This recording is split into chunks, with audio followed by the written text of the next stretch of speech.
Hey guys, I'm at the Live Oak Cemetery in Selma, Alabama. That's in Dallas County. I'm here at the grave of the 13th Vice President of the United States, William Rufus King. William Rufus King was also known as the probably the shortest tenured vice president in history. Uh, as a child, he was educated in private schools, and he entered the University of North Carolina at the age of 12, and he graduated in 1803. And afterwards, he studied law, and he was practicing, admitted to the bar in 1805. Now, he was born in 1786, so he was, he was already operating as an attorney by like the age of 19, 20. At 20, he was elected to the state legislature, and then he was reelected. At the age of 24 in 1810, he was chosen as United States Congressman, and he gained acceptance in spite of the fact that he did not really become qualified until Congress met due to some age and whatnot. He has supported the Madison administration until 1816, and then he was offered a position of a Secretary of Legation at the American Embassy in Russia. In Russia, he was often seen with a princess, and he resigned his post rather than bringing embarrassment to someone he could not marry. He remained abroad in 2 years, traveling a great deal and being closely associated with William Pinckney. And then eventually he returned to Alabama and settled near Cahaba in Dallas County. When the General Assembly met in 1819, he was chosen as for one of the seats of Congress that the state was entitled to, and then he was twice reelected and served until 1844. In the summer of 1848, he was appointed by the governor to the seat of the United States Senate that was left vacant due to a death.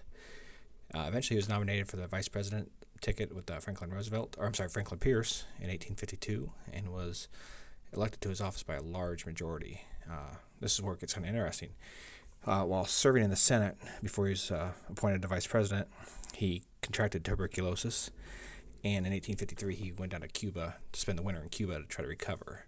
And by the privilege extended by a special act of Congress, he took the oath of office in Havana, Cuba on March 4th, 1853. He could barely stand when he took the oath of office. He was so ill.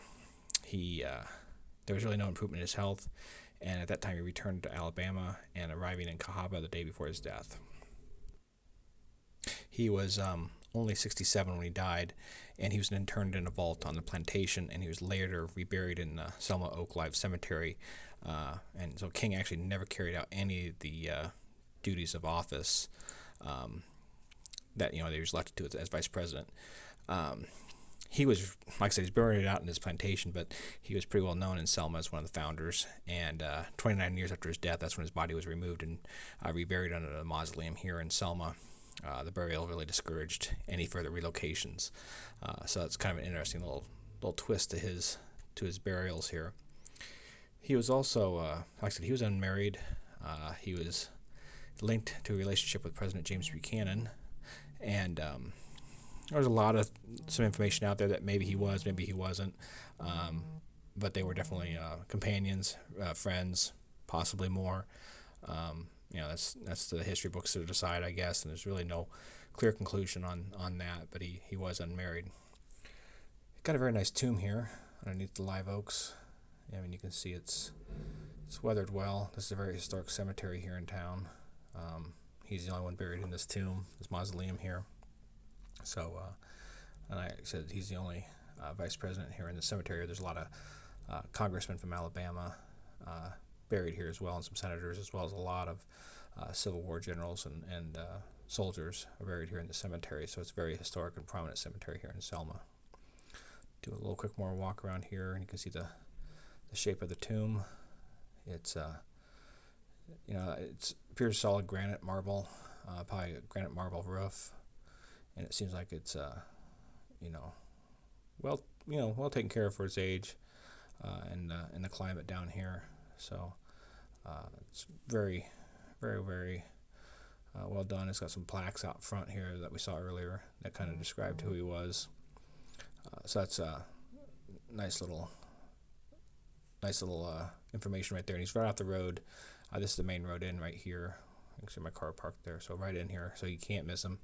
Very, very easy to find here in the cemetery.